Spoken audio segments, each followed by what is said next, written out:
Les archives papier nous rappellent que l'histoire n'a pas commencé hier. Bonjour, je suis Denis Dupont et je m'égare souvent avec Délice. Dans les anciens numéros de l'Indépendant, suivez-moi avec le podcast Je vous parle d'un temps. Jeudi 1er août 1963. Pour la télé d'Europe 1, un mulet est devenu la grande vedette, malgré lui, du film tourné à Amélie-les-Bains et pour vendre, le film s'appelant Le Long Couteau. Depuis quelques jours, dans les gorges du Mont-Dony, à Amélie-les-Bains, une équipe de la télévision d'Europe numéro 1 tourne un film d'aventure, tiré des bandes dessinées dont le héros est Bob Moran. Ce héros si populaire sera personnifié par Claude Titre, dont les succès au cinéma ne se comptent plus et qui incarne à la perfection le personnage tel qu'il a été conçu.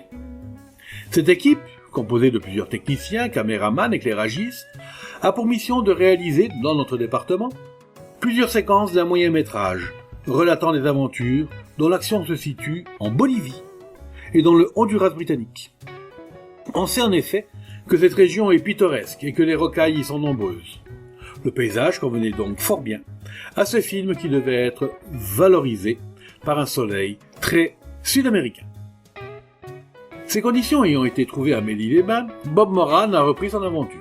Mais la réalité a dépassé la fiction. En effet, avant-hier à midi, très exactement, le faîte de la falaise s'élevant en haut du belvédère, près de la piscine, qui termine les gorges, une séquence était tournée avec l'auteur américain, bien connu des téléspectateurs et qui a pour nom Billy Crins.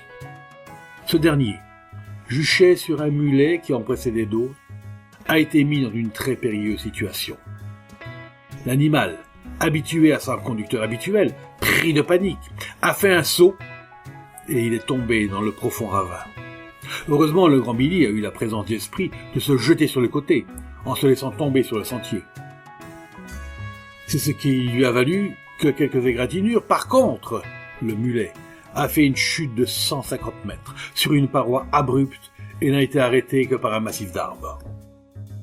Croyant que l'hélicoptère de Montpellier, qui opérait des prises de vue aériennes du film, pourrait retirer, grâce à des filets, chercher immédiatement à Port-Vendre l'animal de sa fâcheuse position, l'équipe a attendu 19 heures pour aller trouver le capitaine des sapeurs-pompiers du corps d'Amélie-les-Bains, M. Dugnac.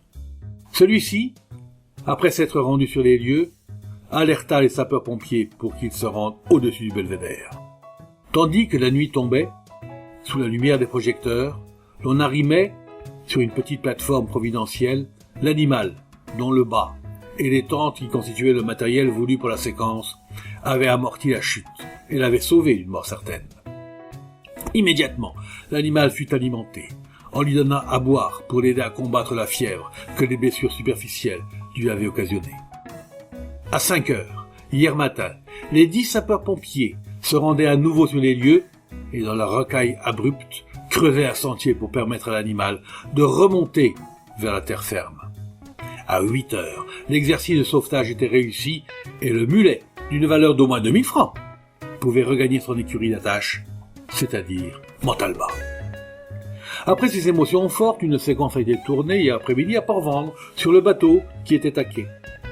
Le Long Couteau poursuit donc son bonhomme de chemin et Bob Moran, Claude Titre, après cette expérience dangereuse, arrivé à son ami Bill Crins, se montre de plus en plus en forme, étant donné qu'il a pu aussi profiter de quelques minutes de détente pour prendre un bain dans la Méditerranée.